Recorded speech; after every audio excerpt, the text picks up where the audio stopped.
और उत्तर प्रदेश में शिक्षकों की नियुक्ति पर इस वक्त में आपको बता दें, मुख्यमंत्री योगी आदित्यनाथ शिक्षकों के साथ में बातचीत कर रहे हैं। सीधी तस्वीरों में आप देख सकते हैं, पिछले 2 सालों से 69,000 शिक्षक भर्ती की जो प्रक्रिया है वो अटकी हुई थी, वो अब औपचारिक तौर पर पूरी हो रही है और उसकी सीधी तस्वीरें आप अपने टेलीविजन स्क्रीन पर देख पा रहे हैं। योगी सरकार 69,000 पदों पर शिक्षकों को नियुक्त देने का जो कीर्तिमान है वो यहां पर बनाती नजर आ रही है। सीएम आवास पर आपको बता दें, योगी आदित्यनाथ शिक्षकों को नियुक्ति पत्र भी सौंपेंगे और शिक्षकों को खुद मुख्यमंत्री योगी नियुक्ति पत्र देंगे। इसके बाद कई जिलों में ऐसे नवनियुक्त शिक्षकों से वीडियो कॉन्फ्रेंसिंग के जरिए लगातार जो है बातचीत हो रही है। प्रदेश के बाकी सभी जिलों में प्रभारी मंत्री शिक्षकों को नियुक्ति पत्र सौंपेंगे। औपचारिक तौर पर 69,000 अभ्यर्थियों को नौकरी जो है वो मिलने जा रही है।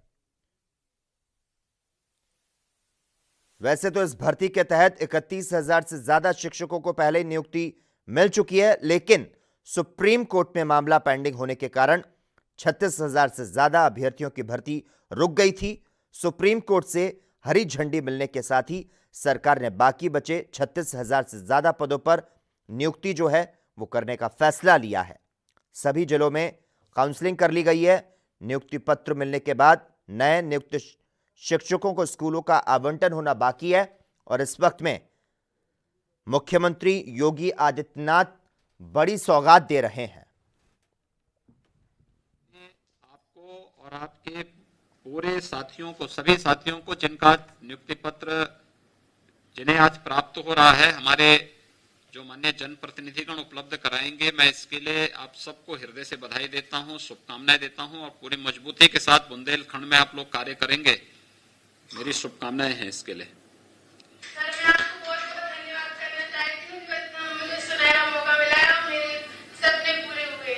चलिए, बधाई आपको, आपके सभी परिवार के सदस्यों को भी। रामपुर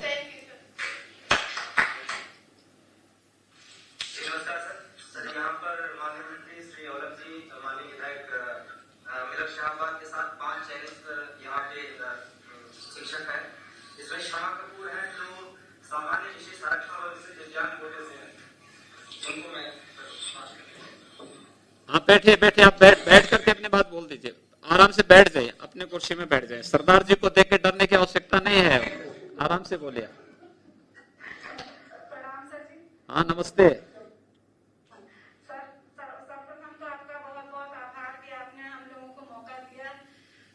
आपके नेतृत्व में हम लोगों को ये अवसर प्राप्त हुआ कि बीएड वालों को भी मौका दिया गया। अभी तक बीएड वालों को मौका नहीं दिया गया था कई सालों से। देखिए, हम लोग तो पहले भी मौका दिए थे, लेकिन बीच में जब एनसीटी ने बीएड को इसके लिए एलिजिबल नहीं माना, उस एक बार नहीं हुआ था, बाकी तो पहले भी और उसके बाद भी ये मौका मिला है। लेकिन सबसे बड़ी बात यह है कि आप लोगों को इस पूरी चयन की प्रक्रिया में कहीं से कोई सिफारिश की आवश्यकता तो नहीं पड़ी ना? जी, कहीं से कुछ नहीं। कहीं से कोई ऐसा तो नहीं कि सरदार जी को लेकर कहीं चले गए होंगे सिफारिश कराने के लिए?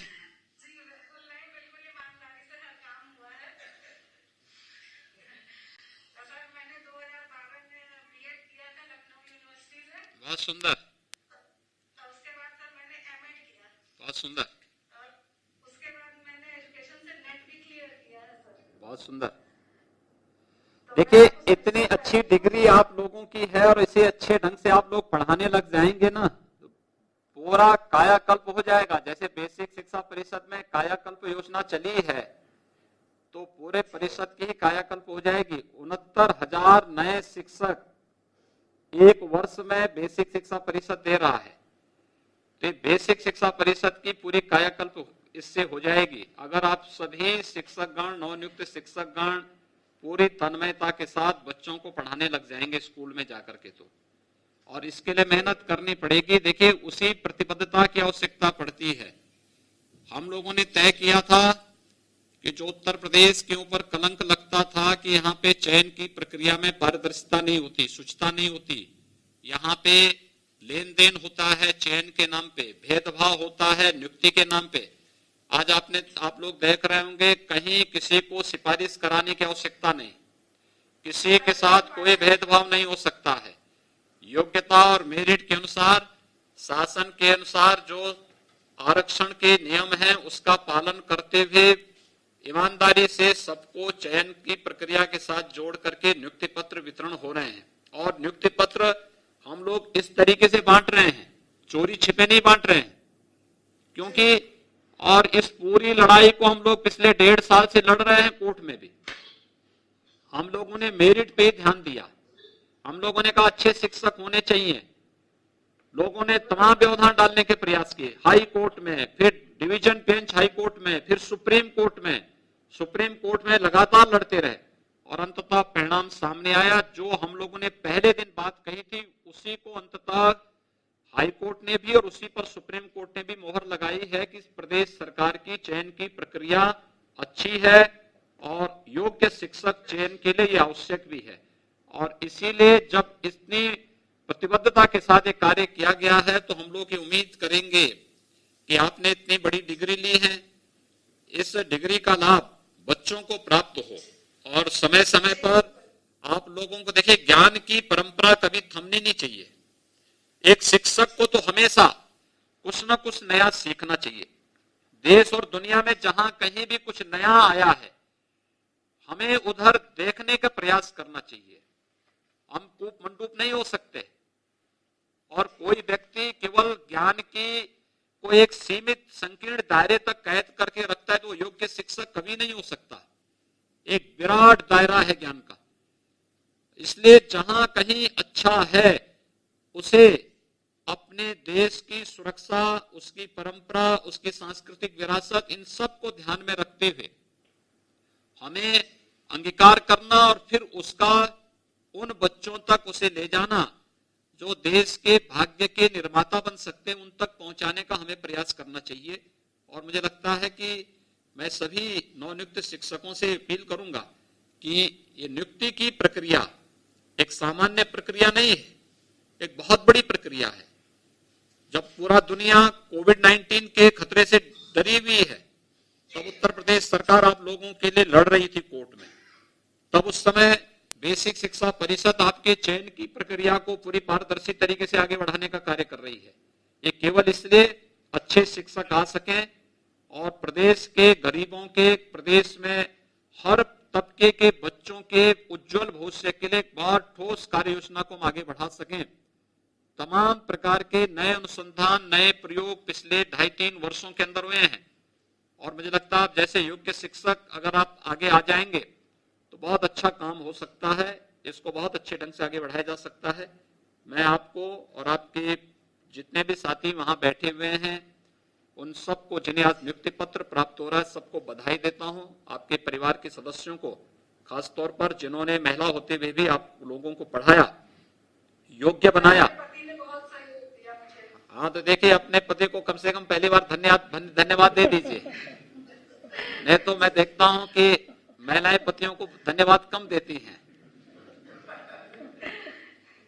जी, मैं रामपुर के सभी शिक्षकों की ओर से आपको सुनिश्चित करना चाहती हूँ कि हम सभी अपना काम बहुत ईमानदारी से करेंगे। नहीं, बहुत सुंदर, बधाई और हमारी शुभकामनाएं। Thank you sir. नवचयनित सभी शिक्षकों को आशीर्वाद प्रदान करने की प्रार्थना है। माननीय मुख्यमंत्री जी निवेदन है हमारे नवीन शिक्षकों को आशीर्वाद देंगे। तो अध्यापकों को नियुक्ति प्रपत्र जारी करते हुए यहां पर सीएम योगी आदित्यनाथ नजर आएंगे। तमाम शिक्षकों से यहां पर बातचीत करते हुए नजर आए, उनको आश्वस्त करते हुए नजर आए कि उत्तर प्रदेश में आप सभी को यह बड़ी सौगात जो है वो मिलेगी। योगी सरकार 69,000 पदों पर शिक्षकों को नियुक्ति जो है वो देने जा रही है। सीएम योगी आदित्यनाथ कई शिक्षकों को नियुक्ति पत्र जो है वो यहां पर सौंपते नजर आएंगे। पिछले 2 सालों से अटकी 69,000 शिक्षक भर्ती की जो प्रक्रिया है वो औपचारिक तौर पर अब पूरी होने जा रही है। देश दुनिया की खबरों के लिए एएनबी न्यूज को सब्सक्राइब करें और बेल आइकन दबाएं।